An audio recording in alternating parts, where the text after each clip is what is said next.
हाँ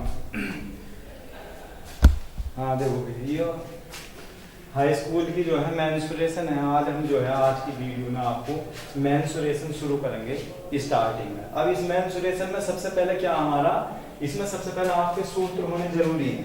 देखो सूत्रों का है मेंस्ट्रुएशन, अगर आपके सूत्र याद हैं तो आप मेंस्ट्रुएशन को हल कर सकते हैं, क्योंकि ये मेंस्ट्रुएशन जो है ये ज्यादातर नंबरों में आती है हमारे एग्जाम में, ज्यादातर नंबरों में मेंस्ट्रुएशन ही देती है। ठीक है नहीं, चलिए है लिख दिया मैंने मेंस्ट्रुएशन।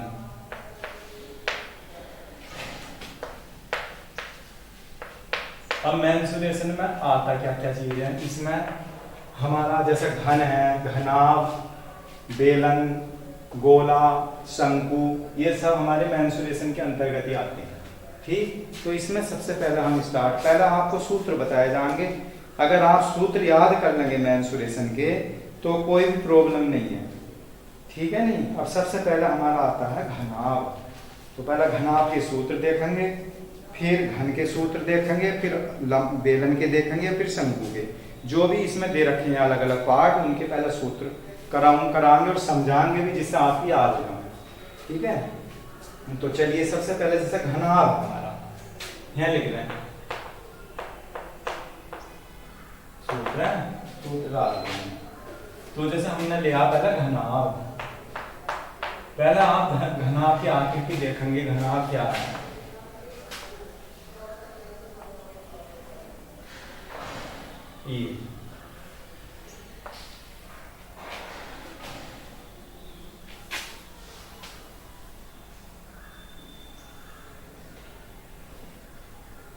ये देखिए हमारा जो है घनाभ बन जाता है। सही है, ये घनाभ। अब इसमें घनाभ में और घन में थोड़ा सा डिफरेंस है, वो मैं आगे बताऊंगा। तो घनाभ में जो है क्या हमारा, इसमें क्या होंगी, लंबाई, चौड़ाई, ऊंचाई। एक हमारी लंबाई हो जाएगी, एक चौड़ाई हो जाएगी और एक ऊंचाई हो जाएगी। ये लंबाई होगी हमारी घनाभ की लंबाई, ये चौड़ाई होगी हमारी ये। ठीक है, चौड़ाई को d से प्रदर्शित कर लिया हमने, चौड़ाई को, ये हमारी ऊंचाई हो गई। ये बात समझ में आ गई। अगर आप इधर से भी चलेंगे तो देखिए ये लंबाई हो जाएगी, ये ऊंचाई हो जाएगी, ये चौड़ाई हो जाएगी। कोई से सिरे से ले लें आप, इसमें क्या चीज है, लंबाई, चौड़ाई और ऊंचाई। तो इसके घनाभ के भी हमारे अलग अलग सूत्र हैं। ये 9th क्लास में भी आपको घनाभ के बारे में बताया था, मगर वहां पर कुछ थोड़ा था, अब थोड़ा बड़ा है। ठीक, तो घनाभ का सबसे पहले क्या लेकर चलेंगे हम, घनाभ की लंबाई, बीमाएं भी बोलते हैं हम इसे, घनाभ की बीमाएं, लंबाई, चौड़ाई, ऊंचाई। घनाभ की बीमाएं, बीमाओं को क्या बोलते हैं, लंबाई, बीमाएं। घनाभ की बीमाएं हैं, लंबाई L हो गई, चौड़ाई B मान लिया हमने, सही है, और ऊंचाई हमारी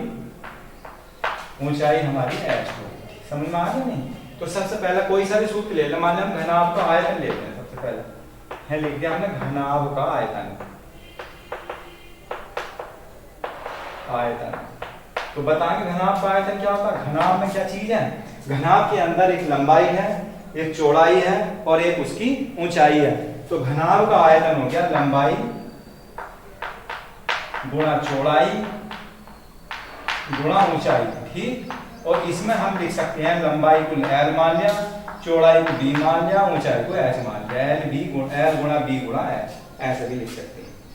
एक ये तो घनाभ का आयतन है। एक घनाभ का नंबर 2 में है संपूर्ण पृष्ठ, ले लो, यहाँ लिख लो, घनाभ का संपूर्ण पृष्ठ, संपूर्ण पृष्ठ, घनाभ का संपूर्ण पृष्ठ 2। ठीक, लंबाई गुणा चौड़ाई,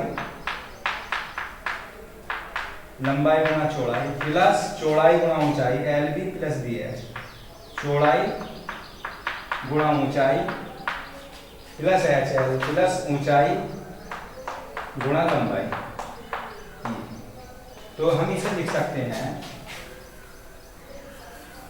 बराबर 2 बाहर लेंगे गुणा में, LB plus BH plus HL। ठीक है ना, ये ये हमारा घनाभ का संपूर्ण पृष्ठ बन जाता है। अब अगला सूत्र है हमारा घनाभ का विकर्ण ले लो। घनाभ का विकर्ण तीसरा फार्मूला हमारा घनाभ का विकर्ण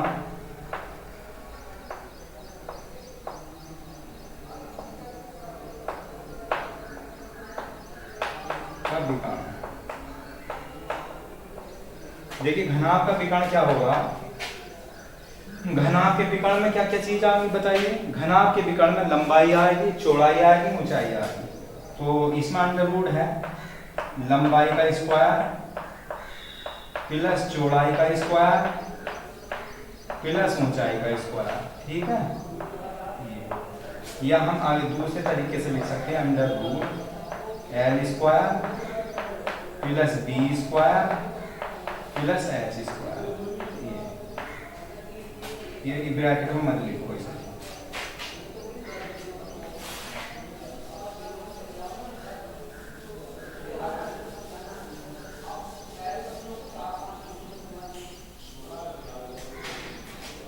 L square plus B square plus H square, ये हो गया, ठीक। ये घनाभ का विकर्ण हो गया। तो घनाभ का संपूर्ण पृष्ठ हो गया, घनाभ का आयतन हो गया और घनाभ का विकर्ण हो गया। और क्या रह गया बताइए। बस घनाभ में 3 ही सूत्र हैं, इसमें और भी हैं तो वो आगे देखा जाएगा। और इसी प्रकार हमारा घन, तो घन में देख लेंगे, घन लिख रहे हैं घन।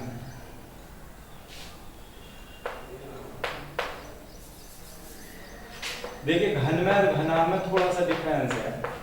ये भी सूत्र चित्र हम इसका भी ऐसे ही बना लेंगे।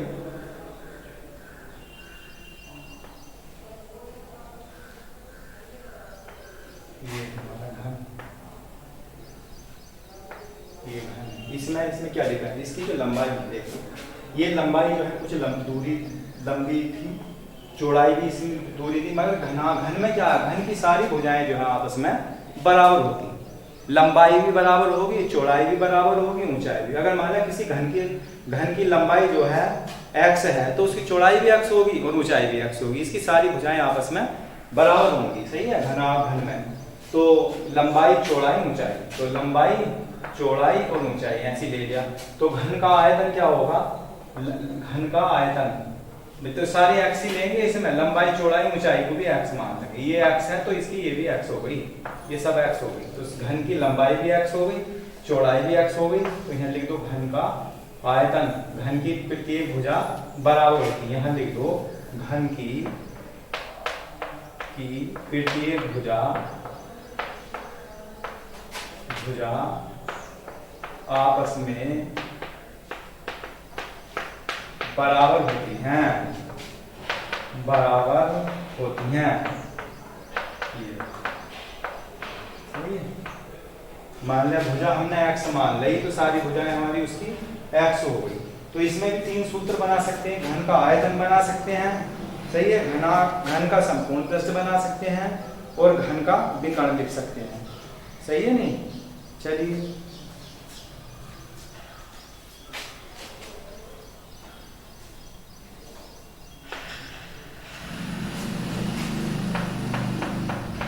घन का आयतन, घन का आयतन भुजा की घात 3, घन का संपूर्ण पृष्ठ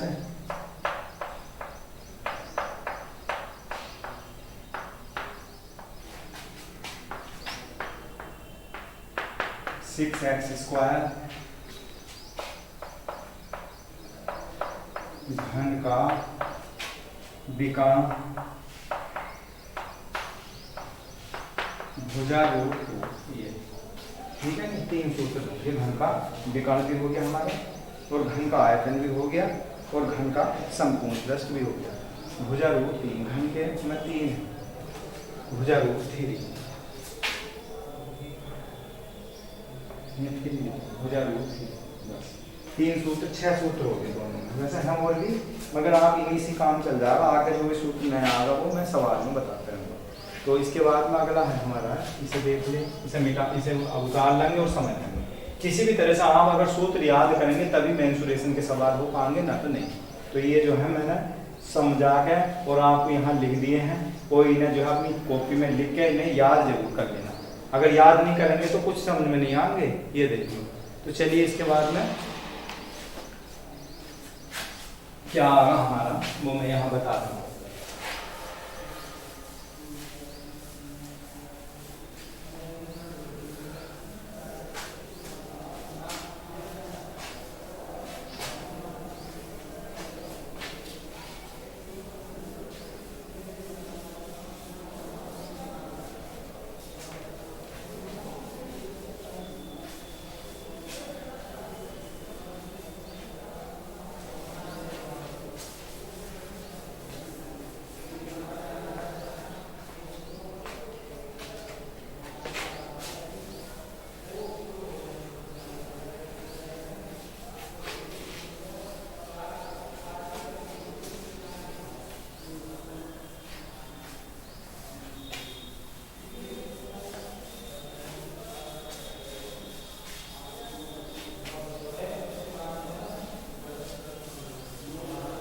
देखिए वैसे और भी सबसे पहले हमें इसमें बेलन के बारे में और समझेंगे। तीसरा पॉइंट हमारा बेलन। ये बेलन क्या है, बेलन की आखिर की समझ लेंगे और उसके बारे में सूत्र भी हम जान लेंगे।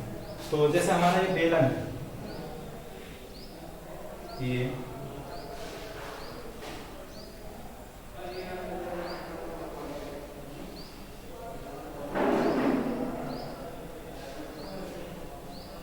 ये हमारा बेलन है, ठीक है। देखिए बेलन की ऊंचाई हो गई, ये बेलन की त्रिज्या हो गई,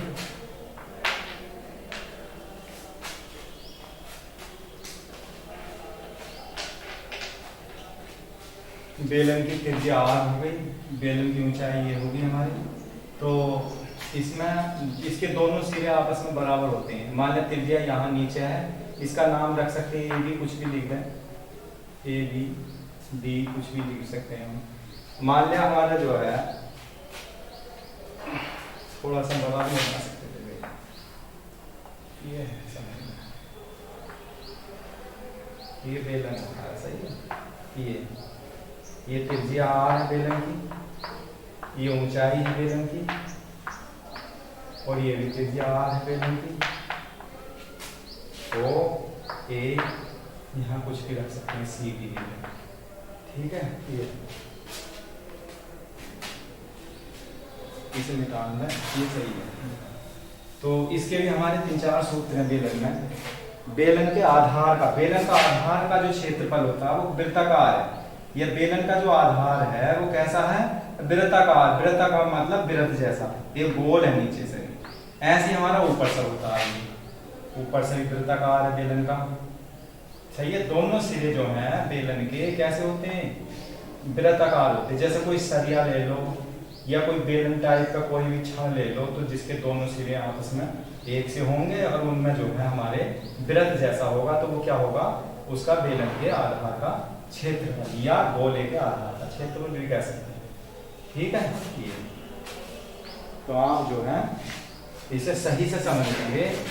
बेलन के आधार का क्षेत्रफल बताएंगे क्या होगा, बेलन के आधार का क्षेत्रफल होता है पाई आर स्क्वायर, या गोले के आधार का क्षेत्रफल भी पाई आर स्क्वायर होगा। बेलन ले लो या गोला ले लो, बात एक ही है, ठीक है। नहीं चलिए देखिए, हमने यहाँ कर लिया सबसे पहले बेलन का के आधार का क्षेत्रफल। जैसे यहाँ लिखो बेलन के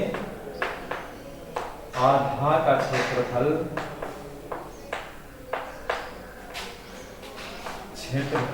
अब ये देखिए बेलन के आधार का दोनों एक से हैं, माने ये गोल है, इसका नीचे का सिरा, तो इसका ऊपर का सिरा भी हमारा बेलन गोल ही हो गया।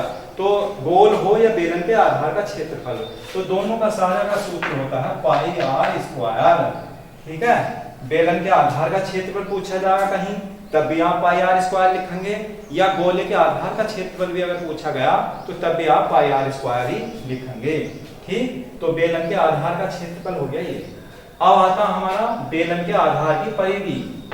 बेलन के आधार की परिधि,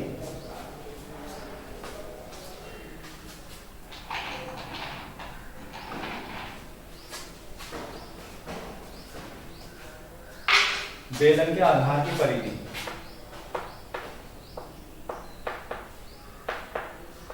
आधार की परिधि, बेलन के आधार की परिधि कितनी होगी हमारी, कैसी है, ये वाली जो परिधि है, ये क्षेत्रफल है इसका, ये जो दोनों तरफ जो गोल है हमारी, ये क्या होती है, किसी भी गोले की जो परिधि होती है, इसे परिधि बोलते हैं हम। ये जो गोल है हमारा, ये क्या है, ये परिधि होगी। तो ऐसी हमारी इस बेलन के आधार की जो परिधि है, गोल है, और ऊपर वाला सिरा भी इसका बेलन का गोल है, तो इसकी परिधि का जो सूत्र है 2 पाई r। ठीक, गोले के या बेलन के आधार की परिधि का सूत्र हो गया 2 पाई r।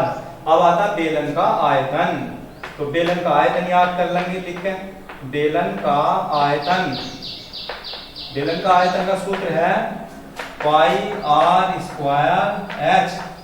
पाई आर स्क्वायर क्या हो गया, आधार का क्षेत्रफल हो गया, पाई आर स्क्वायर आधार का क्षेत्रफल हो गया, और एच क्या होगी, उसकी ऊंचाई होगी, तो पाई आर स्क्वायर एच जो है बेलन का आयतन हो गया। अब अगला सूत्र है बेलन का वक्रपृष्ठ ले लें, बेलन का वक्रपृष्ठ, बेलन का वक्रपृष्ठ बताएंगे, बेलन का वक्रपृष्ठ का सूत्र हो गया 2 पाई आर एच, यानी परिधि की ऊंचाई से गुणा कर ली और आयतन में क्षेत्रफल की ऊंचाई से गुणा कर ली।